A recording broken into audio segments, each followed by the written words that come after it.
Amém, Jesus, nós te louvamos, Senhor, nessa manhã, onde o Senhor já tem derramado tanto da tua presença. Eu oro, Jesus, para que cada palavra derramada a partir desse momento, Senhor, seja como uma semente que caia em terra fértil. Eu declaro, Pai, que haja assim, Senhor, luz, Senhor, sobre as nossas trevas nessa manhã. Eu declaro que haja, Senhor, um despertar, Senhor, novo, um impacto no Espírito, para uma transformação genuína através da água, do Espírito e através do poder da Tua Palavra. Nós abençoamos, Senhor, esse momento e declaramos que tudo, Senhor, nós entregamos nas Tuas mãos, em nome de Jesus, amém?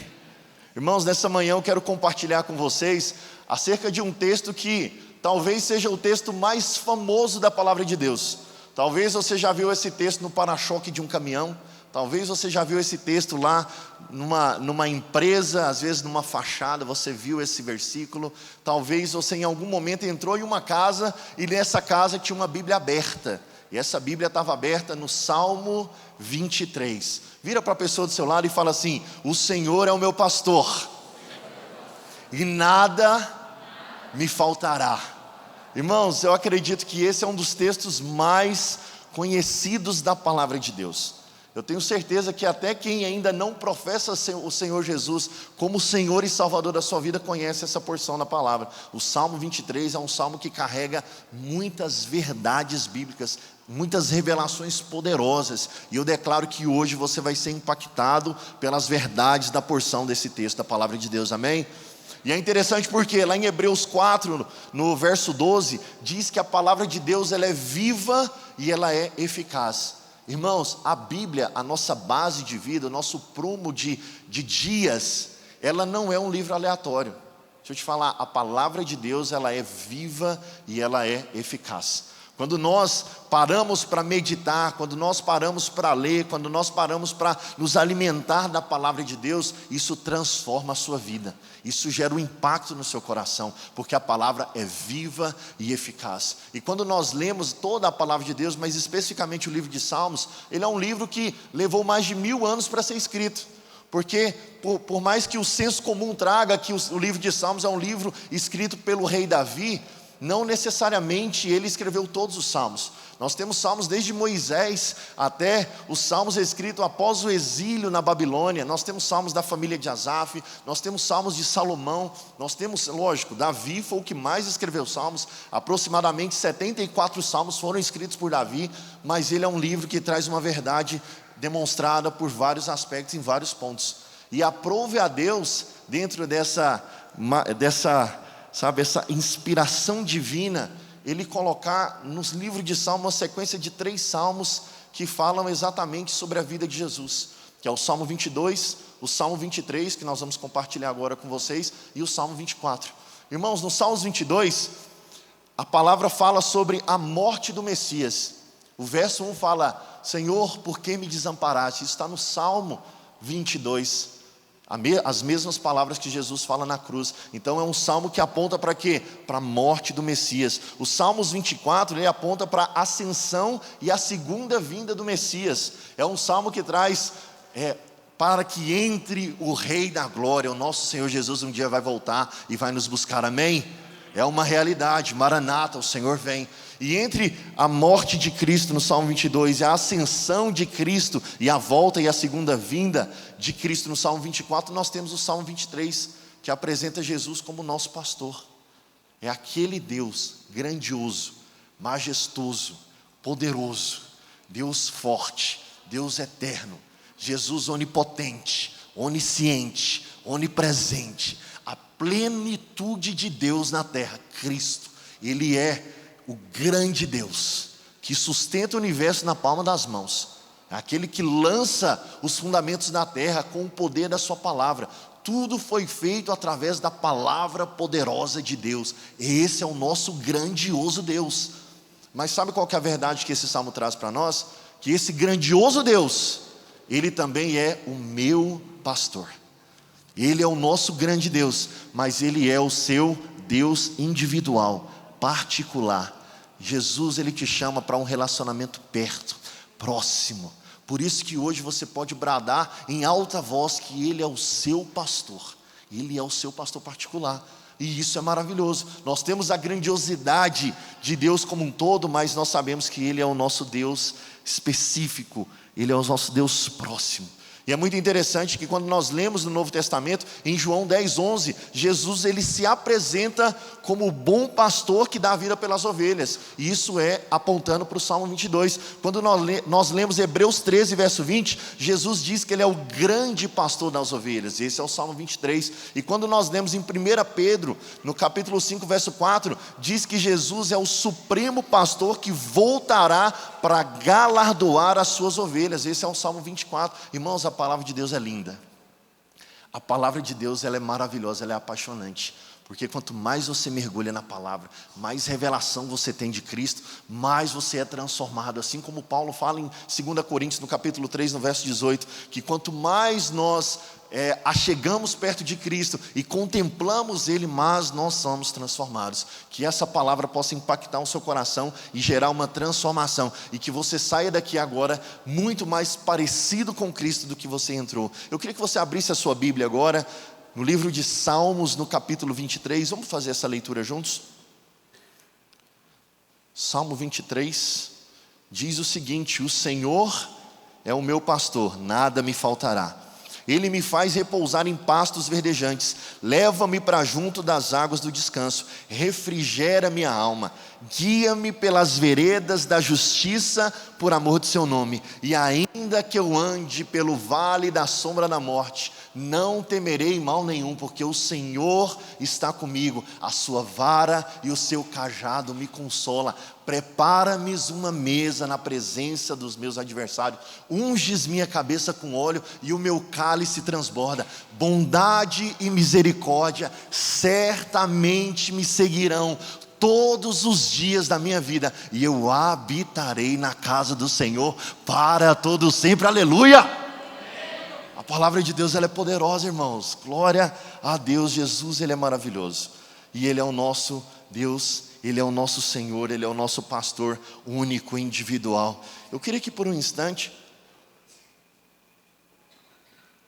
você ainda observando a leitura desse salmo aí no seu celular, e assim como o pastor Vinícius sempre fala, não se distraia com as tentações de outros aplicativos, fique apenas na Bíblia nesse momento.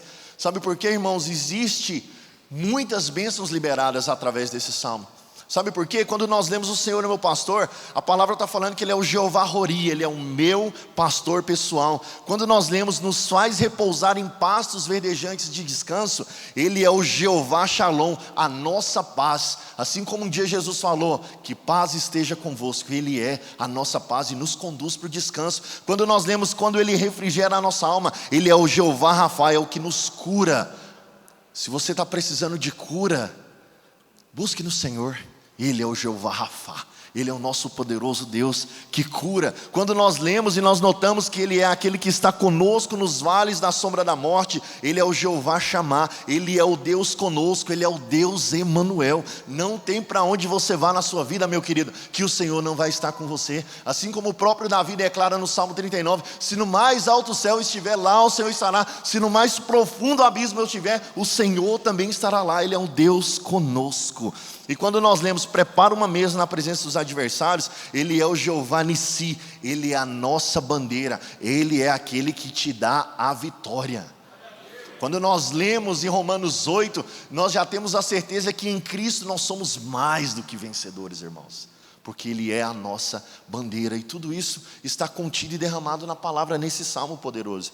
Só que, irmãos, para esse salmo, para você ter acesso a todas essas promessas envolvidas nessa porção da palavra, tem algo muito específico que o Senhor fala no primeiro versículo. Ele fala, o Senhor é o meu pastor. Então tem um pressuposto básico para você acessar todas essas promessas. Se Ele é o nosso pastor, você precisa ser ovelha de Cristo. Você precisa ser ovelha. Se você não for ovelha, você não consegue acessar tudo isso que a palavra está liberando sobre a sua vida. Mas até antes de falar o Senhor meu pastor, o Salmo começa falando que Ele é o Senhor. Jesus é o seu Senhor. Mas, infelizmente, em meio a várias circunstâncias da nossa vida, talvez nós não tenhamos a plena revelação de ter uma vida na plenitude entrega nas mãos de Jesus e torná-lo de fato nosso Senhor. Nós precisamos ter um entendimento de que todas as áreas da nossa vida, tudo o que nós fazemos, nós precisamos entregar na vida, nas mãos do nosso Senhor Jesus. Para você ter um entendimento claro disso, é muito importante você ter uma noção de visão do que é Jesus ser o seu Senhor. Porque tem muitas pessoas que se relacionam com Jesus, mas ela coloca limites. Ela fala: Jesus, eu te entrego tudo, tudo é teu, até aqui, daqui para lá não. Jesus, eu te entrego essa área, essa área, essa área aqui também é do Senhor, essa aqui também, essa aqui ainda não, Jesus, espera aí. Será que Ele está sendo de fato Jesus, o Senhor na sua vida? Será que de fato você está entregando tudo a Ele? Porque um princípio básico do nosso relacionamento é a gente entender que Ele é o nosso Senhor. Sabe, irmãos, tem uma porção da palavra que eu amo, que está lá em Colossenses, no capítulo 1, no versículo 13, que é eu acho muito poético essa porção da palavra, que fala que um dia nós estávamos nas trevas e nós fomos transportados para o reino do seu Filho amado. Nós estávamos perdidos e nós fomos encontrados. Sabe, o processo da salvação na sua vida, ele é um processo automático, rápido. Você decide, dentro daquilo que Deus traz como revelação no seu coração, aceitar Jesus. Jesus, Ele te alcança, você aceita Ele no seu coração. E assim como Paulo fala, no capítulo 10 de Romanos, no versículo 9, se com a sua boca você confessar Jesus como Senhor, assim você vai de fato ser uma nova criatura, assim você vai nascer de novo. Tem muitas pessoas que se relacionam com Jesus não como Senhor, mas apenas como Salvador.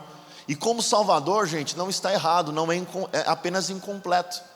Você se relacionar com Jesus como seu Salvador, Ele vai te trazer uma porção, mas você precisa ter um primeiro impacto de relacionamento com Cristo, é como seu Senhor. É você entregar tudo nas mãos deles. É você de fato crer que aquilo que você tem é muito melhor quando você coloca isso nas mãos. Eu reconheço Jesus como meu Senhor, não apenas como meu Salvador. Não é apenas uma vida de gratidão pelo que Ele fez, mas é uma vida de devoção profunda e genuína.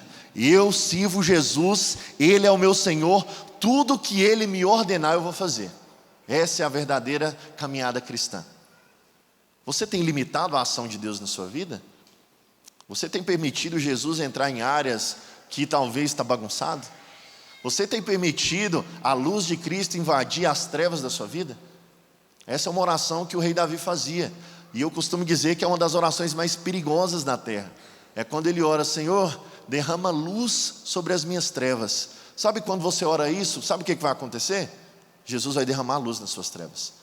E Ele vai expor aquilo que você está caminhando e fazendo que talvez não está alinhado com a vontade dEle para a sua vida. Só que quando nós temos essa convicção, essa revelação de entender esse processo, nós precisamos ter disposição de andar com Jesus, não apenas como nosso Senhor, mas Ele também é o nosso discipulador. Você está disposto a ser discipulado por Cristo? Você está disposto a entregar as áreas da sua vida para que Jesus entre e de fato transforme o seu coração, para que você se torne uma pessoa muito melhor do que você é hoje? Tem alguém aqui que é disposto a ser discipulado por Cristo? Que Jesus possa discipular o seu coração. Mas poucas pessoas têm essa disposição de ser discipulado e andar no discipulado de Jesus. Quando nós somos discipulados por Jesus, a nossa agenda não faz mais sentido, porque a agenda dele é mais importante do que a nossa. Quando nós entregamos a nossa vida para Jesus, as vontades que são particulares, elas não fazem mais sentido, porque agora Ele governa a história da nossa vida. Aquilo que Ele tem para você é muito melhor do que aquilo que você acha que é bom para a sua vida, porque Ele é muito maior, Ele é muito bom, Deus é muito bom na nossa vida, sabe? Jesus se tornou o Senhor da nossa história, e Ele tem que ter total governo e autoridade sobre a sua vida. Cada passo que você der, que seja debaixo do direcionamento de Jesus na sua vida. Ele é o seu Senhor, Ele é o que vai te transformar. Quando nós lemos em Gálatas, no capítulo 2, final do verso 19, no verso 20, fala assim: eu já estou crucificado com Cristo. Hoje eu vivo, mas vivo não mais eu, Cristo vive em mim. Essa é a verdade poderosa do Evangelho. Você hoje anda nesse mundo, nós estamos aqui como embaixadores de Cristo, mas a realidade é que nós estamos aqui representando uma pátria que não é da terra. Nós somos dos céus, irmãos. Que você represente o céu na sua faculdade, que você represente o céu no seu trabalho, que você represente o céu na sua família.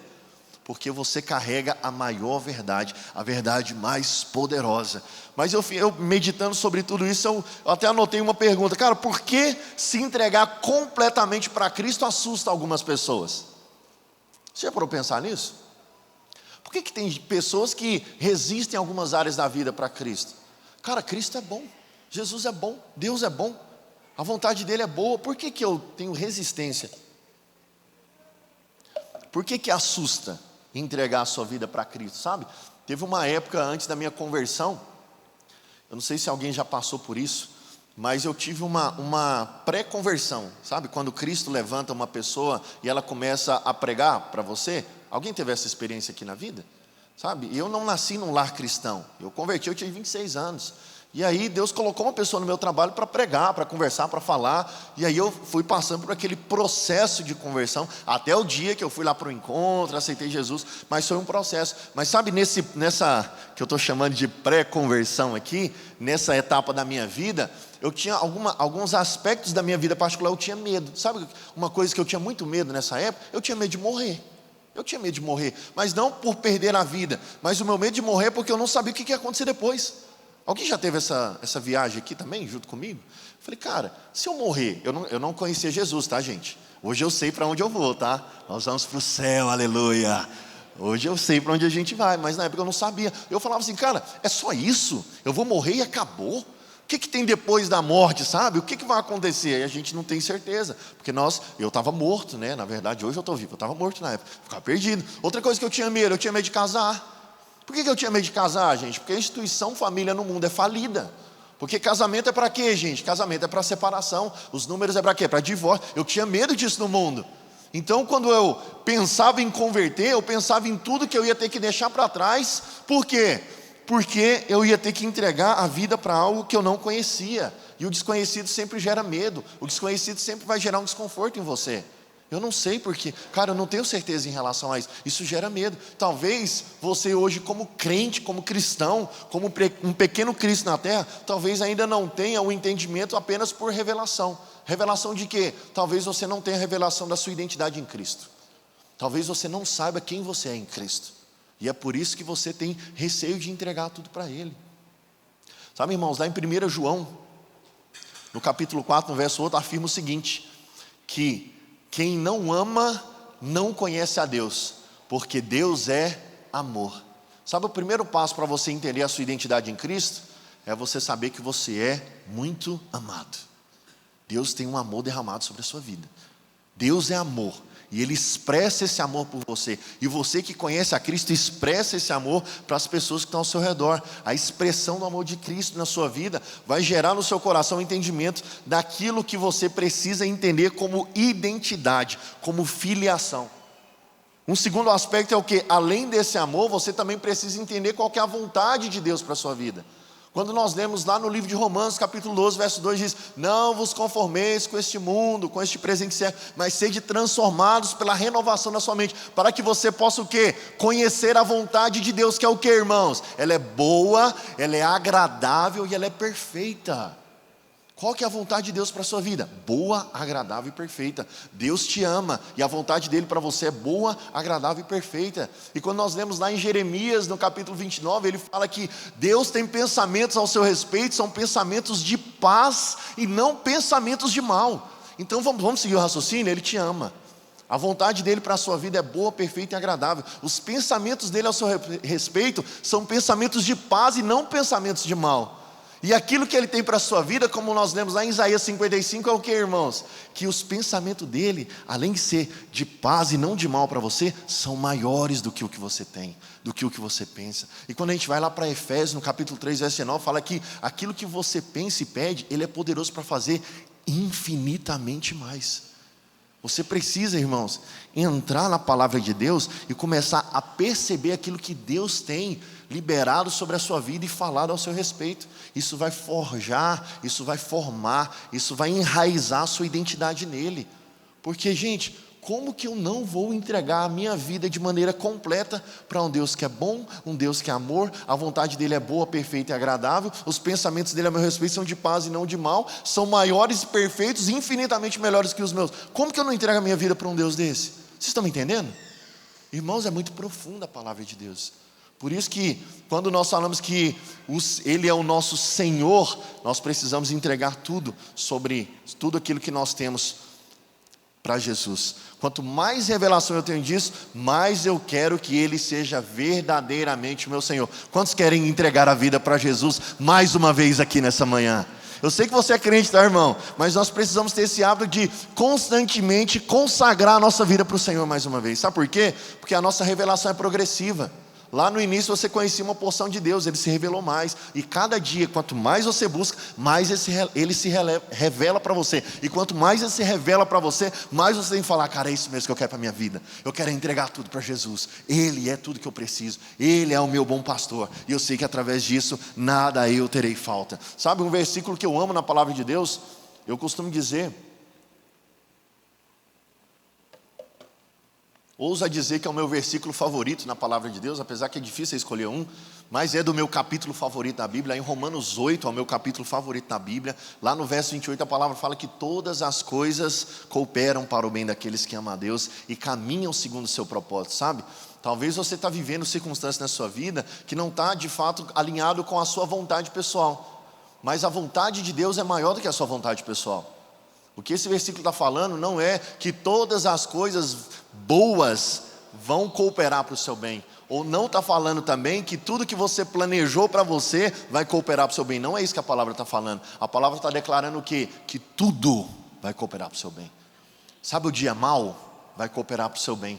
Sabe o dia bom, feliz, alegre? Vai cooperar para o seu bem. Sabe o dia da angústia? Vai cooperar para o seu bem. Sabe por quê? Porque Jesus, Ele é tão bom que Ele articula todas as nossas experiências para que tenha um retorno positivo para você em algum aspecto.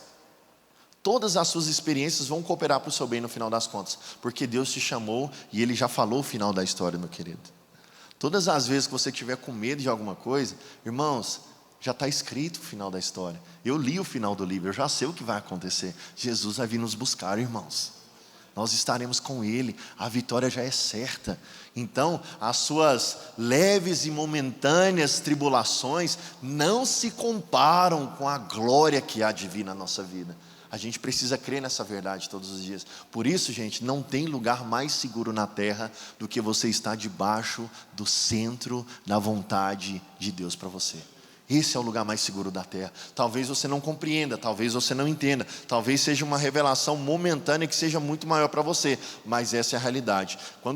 Que o Senhor possa revelar sua bondade e o seu amor para nós como verdadeira provisão para nós. Sabe qual que vai ser o resultado de tudo isso? Irmãos, vocês estão comigo? O Senhor é o meu pastor. Ele é o meu Senhor e Ele é o meu pastor. Eu preciso entregar minha vida completamente para Ele. Qual que vai ser o resultado disso? Salmo 125, verso 1 diz: os que confiam no Senhor são como o monte Sião que não se abala, mas continua firme para sempre. Que a nossa confiança tenha um único alvo: Cristo Jesus. Que a nossa confiança esteja nele. Sabe, irmãos, quando você lê os que confiam no Senhor, você tem que avaliar o contrário disso. Aqueles que confiam no Senhor não confiam em si mesmos. Se eu confio no Senhor, significa que eu não estou confiando nos meus próprios planos, eu não estou confiando nos meus próprios desígnios, eu não estou confiando naquilo que eu acho que tem que ser, eu estou confiando no Senhor. A palavra de Deus declara que nós temos que fazer planos. Você tem que se organizar, você tem que planejar, você tem que ter visão de curto, médio e longo prazo, você tem que buscar de Deus, porque, irmão, sabe o que é uma profecia sobre a sua vida? É Deus trazendo o futuro para o presente. Ele vira para você e fala: ó, lá na frente vai acontecer isso e isso na sua vida. Aí você, só que ainda não aconteceu, você está no hoje, vai acontecer lá na frente. O que você tem que fazer hoje? Confiar na palavra e seguir o quê? O passo a passo, crendo que vai ser cumprido. Essa é a verdade do Evangelho. Então, quando você receber uma profetada não, Deus que me livre, uma profecia na sua vida, que seja uma profecia onde você vai olhar, e gente, geralmente a profecia na sua vida é o quê? É uma confirmação daquilo que Deus está falando com você, na sua busca pessoal por Ele. Você tem buscado Jesus no seu quarto? Eu não estou falando da oração no carro, eu não estou falando da oração lavando louça, eu não estou falando da oração tomando banho, eu estou falando de você separar um tempo por secreto. É porque é lá que você vai acessar os tesouros dessa terra, é lá, no secreto. E aí sabe o que vai acontecer? Aquilo que Deus vai falar com você lá no secreto, quando você vier para a coletividade, para a comunidade de fé, Ele vai testificar aqui. É a hora que o irmão põe a mão na sua cabeça, começa a orar e Deus começa a declarar decretos espirituais sobre você, confirmando aquilo que Ele já falou lá no seu coração, lá na sua intimidade. E gente, não tem algo mais maravilhoso que isso. Eu lembro que em 2022 eu fui na Emmaus Conference 2024, faça a sua inscrição. Quando eu fui lá na Dunamis Conference, e aí eu fui lá na sala profética. Quantos aqui já foram na sala profética? Esse ano teremos sala profética na Emmaus Conference. Garanta a sua vaga. Irmãos, eu lembro que eu fui na sala profética lá, e quando eu sentei, um cara que eu nunca vi na vida, de uma cidade totalmente distante daquilo, ele começa a orar por mim e fala tudo aquilo que Deus tinha falado no meu coração. Olha que lindo que é isso, irmãos. Eu falei, meu Deus do céu, é tudo que eu estou vivendo e buscando. Aí Deus confirma através de uma pessoa que eu nunca vi, não tenho relacionamento, nunca mais vi de novo, não sei nem quem que é, mas porque não era Ele falando. Quem estava falando comigo? Era o próprio Deus falando comigo. Isso é maravilhoso, irmãos. A gente precisa ter esse coração e esse entendimento de entregar toda a nossa vida para Jesus, porque Ele é o nosso Senhor, e os que confiam no Senhor são como os montes Sião. Sabe, família, Jesus é o nosso Senhor e o nosso bom pastor. Em João 10, no verso 11, Ele fala, eu sou o bom pastor. Deus é bom na sua vida. O Senhor é o seu bom pastor. Eu queria que você repetisse uma oração comigo agora. Repete assim comigo: Jesus, com mais força, nessa manhã, eu quero mais uma vez me consagrar a Ti. Minha agenda é Tua, meu tempo é Teu, minhas prioridades serão as Suas prioridades. Quero andar pelo novo e vivo caminho. Em nome de Jesus. Irmãos, o princípio que libera todas as bênçãos contidas no Salmos 23 é você ser ovelha, você reconhecer Jesus como seu Senhor, além de seu Salvador. Sabe, não seja apenas um simpatizante da fé, seja um filho amado de Deus. Não venha aqui por conveniência, venha por convicção. Eu creio que quanto mais você tiver o seu coração inclinado para Cristo, grandes coisas vão acontecer através da sua vida. Sabe, em João 10, no verso 27 e 28, talvez você possa estar pensando assim, né? Beleza, eu entendi, eu sou ovelha, mas como que eu tenho certeza que eu estou sendo ovelha? Qual que é a certeza que eu tenho no meu coração? É porque lá em João 10, 27 e 28, Jesus diz o seguinte: as minhas ovelhas ouvem a minha voz. As minhas ovelhas ouvem a minha voz, eu as conheço e elas me seguem. Eu lhes dou a vida eterna, jamais perecerão e ninguém as arrebatará das minhas mãos.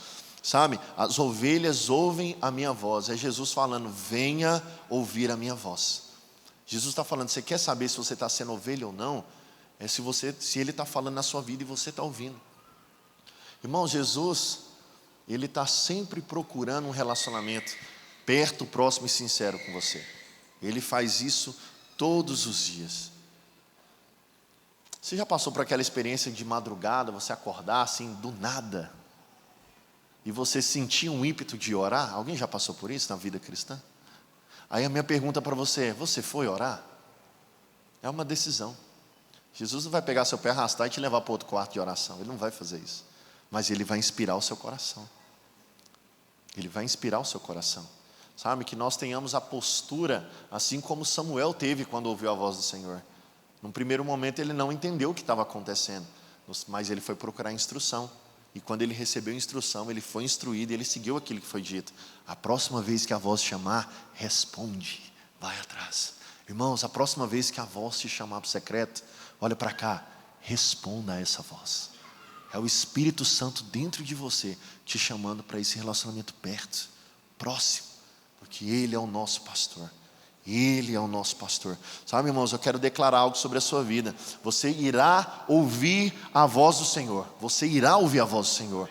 E não apenas, sabe, ouvir e ignorar. Eu declaro que você não será como os falsos profetas lá de Mateus 7, que naquele grande dia vão virar para Jesus e falar: Senhor, Senhor, em seu nome eu expulsei demônios, em seu nome eu curei. E Jesus virá para você e falar: cara, em verdade eu vos digo, eu não te conheço. Isso é muito sério. Eu quero declarar que isso não vai acontecer na sua vida, porque a partir de hoje, todas as vezes que o Espírito Santo, a voz dele te chamar, você prontamente responderá, e você vai começar a viver a sua vida dentro daquilo que nós temos de mais seguro, que é a presença de Deus. Eu declaro, você vai ouvir a voz do Senhor, Ele vai conhecer você, e ninguém vai arrebatar você das mãos de Cristo. Em nome de Jesus, eu declaro isso sobre a sua vida. Sensibilidade. Eu declaro ouvidos sensíveis. Você vai ter ouvidos sensíveis. Você vai ter uma percepção aguçada. Irmãos, eu lembro que, sabe, quando eu converti, eu ia a pé para o meu trabalho, era perto. E aí, né, aquela empolgação da novidade ali, sabe, aquele primeiro amor. E eu ficava assim: Jesus, fala comigo. Jesus, fala comigo. Eu ficava procurando toda hora: Jesus, fala comigo. Eu lembro de que eu estava passando ali na Praça Tamandaré, atravessando. Eu falo: Jesus, fala comigo. Aí passou um cara falando no telefone assim: não, porque lá em Romanos, capítulo 12, verso 2, diz o seguinte. Eu falei: ele falou comigo. E aí eu fui lá ler o versículo. Teve uma outra vez que eu estava assim: Jesus, eu estava no ônibus, estou lá segurando a live. Jesus, fala comigo, fala comigo. Aí, mas é engraçado, Deus é bom demais. Aí tinha uma pessoa do outro lado assim, ela levantou a mão para segurar, aí estava tatuado um versículo no braço dela assim. Cara, loucura. Eu lembro até hoje, era Filipenses 4, verso 8. Tudo que é puro, tudo que é justo, tudo que é santo, sabe? Nisso a gente meditar. Eu falo: Deus está ansioso, Deus está doido para falar com você. Você tem que ter essa disposição, sabe? Olha que loucura. Num ônibus, uma tatuagem vai falar com você. É Deus falando na sua vida, amém? Sabe, irmãos, glória a Deus por isso. E olha que interessante: o Senhor é o meu pastor. O restante do versículo diz o seguinte: e nada me faltará. Em algumas versões a palavra fala que em nada terei falta. Sabe, irmãos, eu queria que você entendesse essa verdade. Sabe por que nada vai faltar na sua vida? Irmãos, olha para cá. Sabe por que nada vai faltar na sua vida? Porque Jesus é suficiente. Não é sobre a bênção que Ele vai dar para você, irmãos. É sobre o abençoador. Não é sobre o que você ganha de Deus. É sobre a revelação que você tem de quem Ele é. Nada você vai sentir falta. É porque Ele já é tudo que nós precisamos. Tudo, irmãos, tudo. Eu procurei no dicionário, o que é suficiente? O dicionário fala assim: aquilo que satisfaz. Jesus, Ele te satisfaz. Ele precisa ser a sua satisfação maior. Sabe o que fala também? É o que basta. Suficiente é o que? É o que basta. Sabe o que basta na sua vida? Jesus, Ele basta. Ele é suficiente. E Ele é tudo em todos. Irmãos, eu queria que você... deixa o Espírito Santo ministrar o seu coração agora. No Evangelho de João, capítulo 1, verso 3, diz que todas as coisas foram feitas por intermédio dele. E sem ele, nada do que foi feito se fez. Quando nós seguimos a leitura do Evangelho de João, no capítulo 3, a gente lê também que nós não temos nada se do céu não nos é dado. Irmãos, Jesus é tudo. Sabe por que nada vai faltar na sua vida? Porque Ele já é tudo que você precisa. Ele é tudo. Pare de buscar as respostas em outras coisas. Pare de buscar respostas em coisas. Pare de buscar a resposta em pessoas. Busque a sua resposta em Cristo. Ele é a resposta para todas as dúvidas. Ele é a resposta para todos os seus problemas. Ele é a resposta para todas as circunstâncias na sua vida. Sabe, irmãos, feche os seus olhos por um instante. Feche os seus olhos. Sabe, Jesus é tudo em todos. Se você por acaso está cansado, Jesus é o seu descanso. Se você se sente sobrecarregado, Ele é o seu alívio. Se você se sente perdido, Ele te dá a direção. Se você não sabe para onde ir, Ele é o seu caminho. Se tudo está escuro à sua frente, Ele é a sua luz. Se você não sabe qual decisão tomar, Ele é um maravilhoso conselheiro. Se você se sente fraco diante dos seus gigantes, Ele é o seu Deus forte. Se você caiu em pecado, Ele é o Cordeiro de Deus que tira o pecado do mundo, e agora não há mais condenação para quem está nele. Se você tem se alimentado de coisas erradas, Ele é o pão da vida que você deve buscar a partir de agora. Se você tem sede, Ele é o rio de águas vivas. Irmãos, Jesus é a plenitude da divindade, Ele é o resplendor da glória de Deus. Ele é aquele que era, que é e que há de vir. Ele é a nossa rocha, Ele é o nosso alicerce, Ele é o nosso resgatador, socorro presente na hora da angústia. Ele é a nossa vida, a nossa cura, a nossa bandeira. Ele é o nosso provedor, Ele é o nosso descanso, Ele é a nossa paz, a nossa justiça. Ele é o nosso pastor, Ele é o eterno. Irmãos, Ele é tudo em todos. Ele é santo, santo, santo. Ele é o nosso Senhor e Salvador. Ele é o poderoso Rei dos Reis. Ele é o nosso Pai. Ele é o nosso noivo. Ele é. Em João 8,58 Ele diz: eu sou o que sou. E Ele é a sua suficiência. Coloca diante dele agora o pedido mais íntimo do seu coração. Conversa com o Senhor agora. Entrega nas mãos dele. O que tem afligido os seus dias?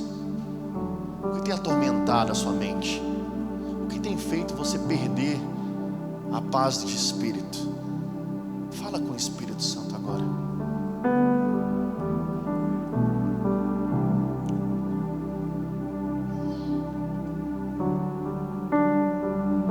Glória a Deus. Sabe, irmãos, em João 15, no verso 7, a palavra fala: se permaneceres em mim, e se minhas palavras permanecerem em vós, tudo que você pedir será concedido. Tem dois pré-requisitos. Primeiro, você tem que permanecer nele. Segundo, as palavras dele têm que permanecer no seu coração. Sensibilidade de ouvir aquilo que Deus tem para a sua vida.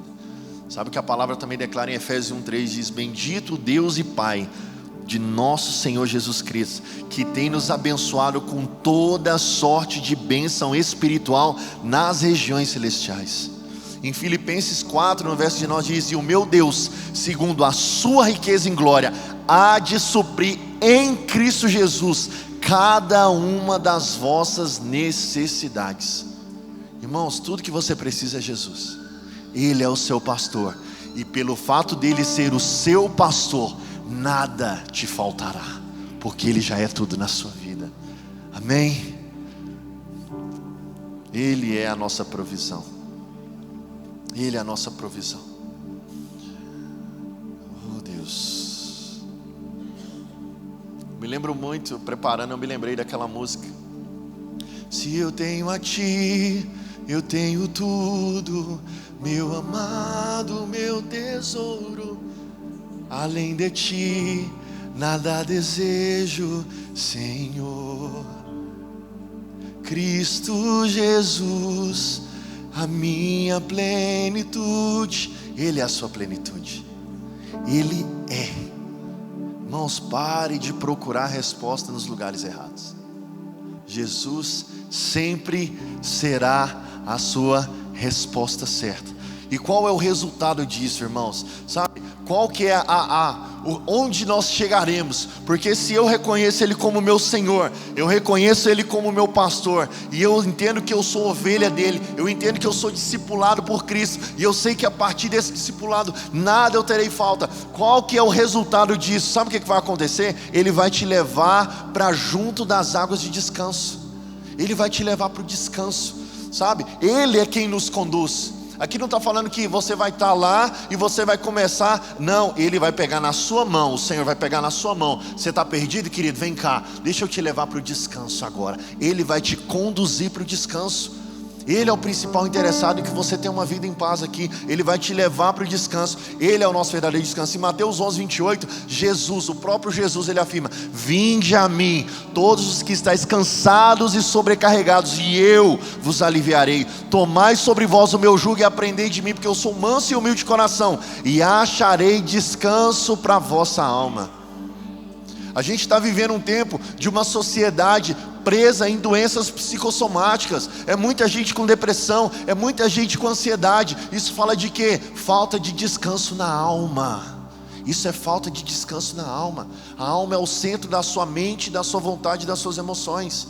Você não está descansando a sua mente, você não está refrigerando a sua alma, você não está indo para o descanso. E Jesus, ele fala: cara, vem, está difícil, vem. A resposta sempre é ir para Jesus. Não tem resposta em outro lugar, a resposta é ir para Cristo. Ele é o nosso descanso. Não é sobre um lugar, irmãos, é sobre um ambiente, é sobre estar na presença do nosso pastor. É você entrar na presença do pastor. A paz, o descanso não é um lugar, é um ambiente. Você vai viver em paz, porque essa paz não vai ser lá na sua casa, no seu quarto, na sua oração. Vai a partir de, em todo lugar que você estiver, você carrega essa paz. Jesus fala: paz seja convosco. Em Hebreus 4 verso 11 diz: portanto, esforcemo-nos para entrar nesse descanso. É uma ordem, olha que interessante. Você tem que se esforçar para descansar. É um paradoxo da palavra de Deus, mas é uma realidade. Por quê? Porque nós como pessoas, seres humanos, temos sempre a fuga de buscar resolver os problemas da nossa vida. Primeiro ponto, primeiro acesso, primeira decisão é você tentar resolver. Se já na primeira decisão você decide ir para Cristo, você evita um tempo de sobrecarregar a sua vida, a sua alma, o seu coração. Mas não, geralmente a gente está o quê? Deixando para ir para Jesus como última opção. Irmãos, Jesus não é a última opção, Jesus não é a primeira opção, Jesus é a única opção que você tem. Ele é. Qual que é a sequência disso também? Ele fala: refrigera a minha alma. Sempre o verbo refrigerar é o que, gente? É esfriar, amenizar, aliviar. Ele vai levar você para o descanso, e lá ele vai refrigerar a sua alma. E quando você chegar lá, ele vai fazer o que? Ele vai te guiar pelas veredas da justiça. Veredas fala de lugar estreito, lugar difícil de passar. Como que eu vou passar pelas veredas da minha vida? João 10:27, as minhas ovelhas ouvem a minha voz. Sabe como que você vai passar pelas dificuldades da sua vida? Quando você buscar o Senhor e Ele te conduzir pelo descanso, refrigerando a sua alma e guiando até quando o caminho parece ser tortuoso, pequeno e sem noção e sem entendimento na sua mente. Ele vai guiar. Como? Você ouvindo a voz dEle. Vem para a direita agora, agora para a esquerda. Ele vai guiar o seu caminho. É isso que Ele faz. Guia-me pelas veredas da justiça por amor do seu nome. Sabe, irmãos, em Apocalipse 14 no verso 4, é um verso que eu amo na palavra de Deus. Diz: os seguidores do Cordeiro, por onde quer que ele vá. Eu quero liberar isso sobre a sua vida, que nós seremos conhecidos como seguidores do Cordeiro. E não apenas seguir o Cordeiro naquilo que é de interesse pessoal, mas nós seguiremos o Cordeiro por onde quer que ele vá.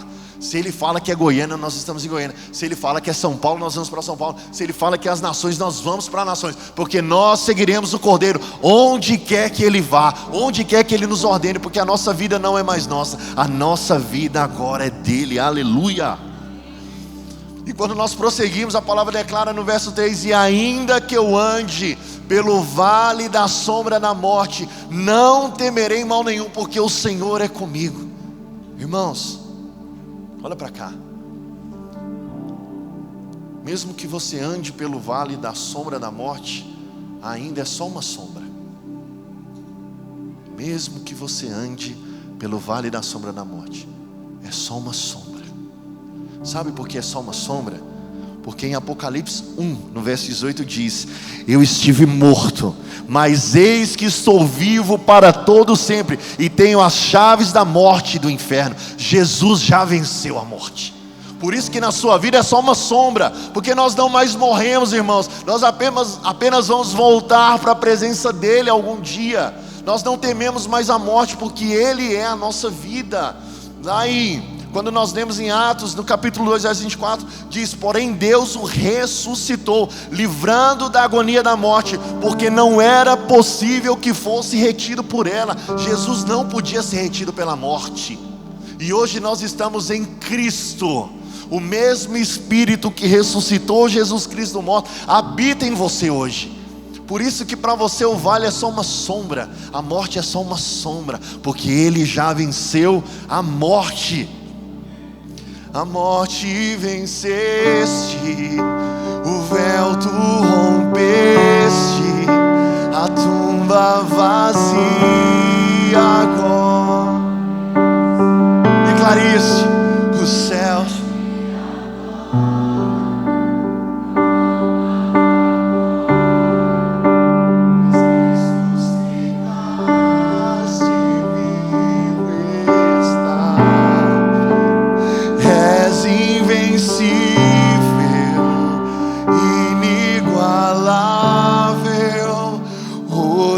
Para sempre. Entregue tudo a Ele agora. Teu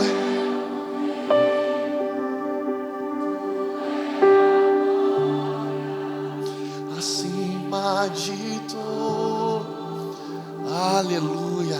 Aplauda o nome do Senhor Jesus. Irmãos, Ele venceu a morte. Por isso que mesmo se você se colocar em alguma circunstância de morte na sua vida, vai ser só uma sombra, porque Ele já venceu. O nosso papel é buscar Ele, porque Ele nos dá a vitória. Em Cristo nós somos mais que vencedores. E quando nós seguimos a leitura, o teu bordão e o teu cajado me consolam. Irmãos, as coisas que vão acontecer na sua vida é quando você entregar tudo para Jesus como seu Senhor e o seu pastor. Vai além daquilo que é agradável pessoalmente falando. O discipulado com Jesus vai doer em você em algum momento. As palavras de Deus na sua vida em algum momento vai doer em você. Porque você, meu querido, é imperfeito. Você é incompleto, você não vive a plenitude. Talvez na sua mente limitada você acha que ir para o lado A é melhor do que ir para o lado B. Mas Deus, que conhece tudo, que rege a história da terra na palma da sua mão, Ele fala, não é para ir para o A, é para ir para o B. E aí você fica se debatendo. Você fica, mas eu não quero, Deus, eu queria isso, eu queria o lado de... Calma, Ele sabe, irmãos. Ele que te criou, Ele que criou tudo. Eu fico impressionado quando a gente lê e nós cantamos hoje sobre Jesus ser o nosso maravilhoso conselheiro, Deus forte, Pai da eternidade, que está lá em Isaías 9, verso 6. Mas é muito interessante, eu me prendo ali no Pai da eternidade. A gente fala, nós vivemos no tempo, Deus não está, no tempo, Deus está ausente do tempo, e a ausência de tempo é a eternidade. Não, a palavra fala que Ele não está na eternidade, a palavra fala que Ele criou a eternidade. Quem inventou a eternidade foi Deus. Quem inventou o tempo foi Deus. Ele criou tudo, irmãos. Por que você acha que a sua opinião é melhor que a opinião dele? Por que você acha que a sua decisão é melhor que a decisão dele na sua vida? Ei, calma. Deus tem pensamentos de paz ao seu respeito. A gente volta a entender quem Deus é na sua vida. Irmãos, confiar em Deus é você andar por fé. Você não vai entender por que Ele está falando, você não vai compreender o direcionamento, você não vai entender por que Ele está apontando esse caminho, você não vai entender, mas você vai confiar, porque nós andamos com Deus através de fé no nosso coração, amém, irmãos? Que Deus libere fé no seu coração, para que essas palavras façam de fato sentido e transformem o seu coração. Nós precisamos ter um discipulado com o Senhor, nós precisamos entender essa verdade, sabe? Irmãos, olha que interessante, Hebreus 12, Hebreus 12, versículo 4 até o versículo 6 diz o seguinte: Filho meu, não menosprezes a correção que vem do Senhor, nem desmaies quando por Ele és reprovado, porque o Senhor corrige a quem ama e açoita a todo filho a quem recebe. Irmão, isso aqui não é Antigo Testamento, tá? Hebreus, Novo Testamento. Está falando que haverá uma correção na sua vida, porque a correção de Deus para você é porque Ele ama. Quem é pai sabe do que eu estou falando, porque você precisa em algum momento corrigir o seu filho, porque ele acha que aquilo que ele está fazendo está certo, mas você que tem uma visão maior, você vai entender que aquilo vai ser mal para ele, você tem que corrigir. Quantos estão dispostos a receber a disciplina do Senhor para crescimento nesses dias? Que você possa dar as respostas certas, irmão. Eu oro para isso, para que em cada teste na sua vida, que cada provação seja para você dar a resposta certa. Irmãos, Deus o livre de ficar reprovando no mesmo teste sempre. Deus te livre disso. Tem irmãos que estão há anos caminhando de igreja em igreja, dando respostas erradas, e sempre colocando a culpa na igreja. É a igreja que está errada, vai para outra igreja está errado, vai para outra, a igreja está errado. Aí vai de um GR, ó, esse GR está errado, vai para outro GR está errado. Está tudo errado, está todo mundo errado, só você que está certo. Espera aí, deixa Deus falar no seu coração, irmão. Talvez é você que precisa mudar a sua postura, as suas atitudes e a revelação dele na sua vida. Deixa Deus te corrigir, porque a palavra declara que o teu bordão e o teu cajado é para te consolar, é para te transformar, é para te levar para um novo nível, amém? E continuando a palavra diz: prepara-me uma mesa na presença dos meus adversários. Sabe, irmãos, às vezes você lê esse versículo, você acha que Deus está falando de vingança. Ah, aquela pessoa que fez aquilo comigo, um dia eu vou sentar numa mesa na presença dela. Ei, não é isso que a palavra está falando. Tem nada de sabor de mel aqui, irmãos. Não é sobre isso. Irmãos, nós não temos inimigos de carne e sangue. Os nossos inimigos, Efésios 6, verso 2 diz: porque a nossa luta não é contra sangue e carne, mas contra principados e as potestades, contra os dominadores desse mundo tenebroso, contra as forças espirituais do mal nas regiões celestiais. Esse é o seu inimigo. Mas quando você está em Cristo, você estará sentado em uma mesa. Os adversários estarão na sua frente, porque em Cristo você já venceu. Ele é a sua bandeira, você já venceu. Irmãos, só que a mesa aponta para quê? Aponta para um lugar de relacionamento, aponta para um lugar de partir o pão, de comunhão. Ontem o Álvaro e a Larissa estavam lá em casa, sentados à mesa. Nós estávamos em um momento de comunhão. E como eu estava preparando a palavra, eu estava pensando assim, eu falei, cara, que interessante, né? Meus amigos estão aqui em casa, a gente está compartilhando aqui. A comida é só uma desculpa, porque na verdade não é sobre a comida, é sobre a presença. Quando Deus fala, eu vou preparar uma mesa, é porque você vai se assentar com Ele nessa mesa. Você vai estar em comunhão com Ele nessa mesa. E os adversários vão estar, assim como Pedro fala lá em 1 Pedro 5,8: sejam sóbrios e vigilantes. O inimigo de vocês, o diabo, anda ao derredor como um leão que ruge, procurando alguém para devorar. Essa é a cena. Vai ter um leão ao seu redor, mas você não vai se preocupar. Por quê? Porque você está assentado com Cristo. Você está sentado com Ele. O inimigo vai estar à frente, mas você estará em comunhão com Cristo, partindo o pão com Jesus. E isso é a certeza da sua vitória. Não é ir lá batalhar. A gente tem que fazer guerra espiritual, amém, irmãos? A gente tem que batalhar, a gente tem que resistir. É o nosso papel, sabe? As portas do inferno não prevalecerão contra a igreja. Isso é uma realidade. A porta está falando de quê? Está falando de algo que está se defendendo. A igreja vai invadir o inferno através das nossas orações, amém, irmãos? Você tem que orar contra o inferno, sim, mas orar na postura de quê? Assentado à mesa com Cristo, porque a vitória já foi dada sobre a sua vida, amém? Aleluia, pode. Continuando a leitura, irmãos, a palavra fala: unges minha cabeça com óleo e o meu cálice transborda. Sabe, o Senhor é quem te capacita, e Ele faz isso de maneira abundante, irmãos.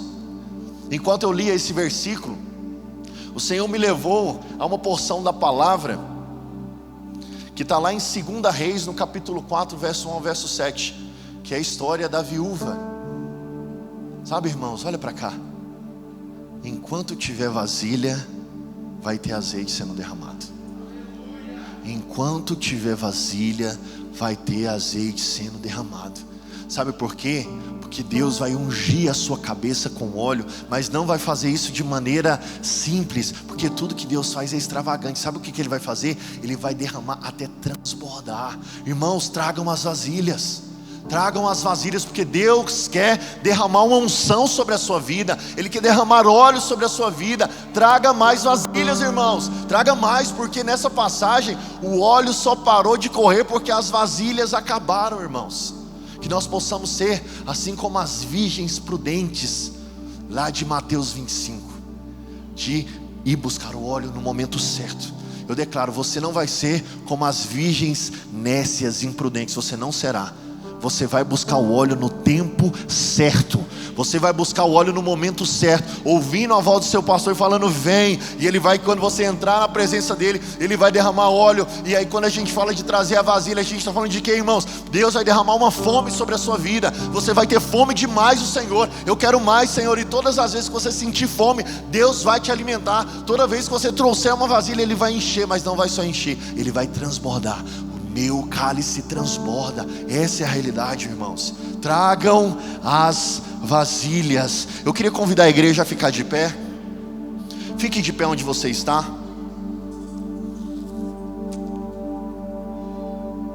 Irmãos, porque a palavra no verso 6 do Salmos 23, Davi finaliza falando: bondade e misericórdia certamente me seguirão todos os dias. Bondade e misericórdia certamente me seguirão todos os dias. Irmãos, não é sobre o seu desempenho. Não é sobre o seu desempenho. O Senhor, Ele vai te buscar todos os dias. Ele vai te buscar. Eu oro para que nós tenhamos um coração sensível para responder quando a voz do nosso Senhor chamar o nosso coração. Que seja um tempo de respostas certas. Lá em Lucas 15, do verso 3 ao verso 5, a palavra conta sobre a parábola das 99 ovelhas. Conhecido como parábolas das 99, mas a verdade não é das 99. Essa parábola está falando da uma ovelha que se perdeu. Irmãos, ela era ovelha. Ela tinha um pastor. Independente de onde você andar, independente das decisões que você tomar, independente dos rumos da sua vida, deixa eu te falar, o nosso bom pastor, Ele vai te buscar. Ele vai te buscar. Bondade e misericórdia certamente. Irmãos, não tem sombra de dúvida, não há variação aqui. Certamente o Senhor vai te buscar, porque Ele tem um propósito liberado sobre a sua vida. Há um desígnio sobre a sua existência. Você vai ser alcançado pelo Senhor. Ele vai te buscar onde quer que você esteja. Ele vai lavar os seus pés e Ele vai te colocar no caminho certo novamente. Você voltará. Ele vai deixar tudo por você, porque você é um filho amado. Você é um filho amado do Senhor.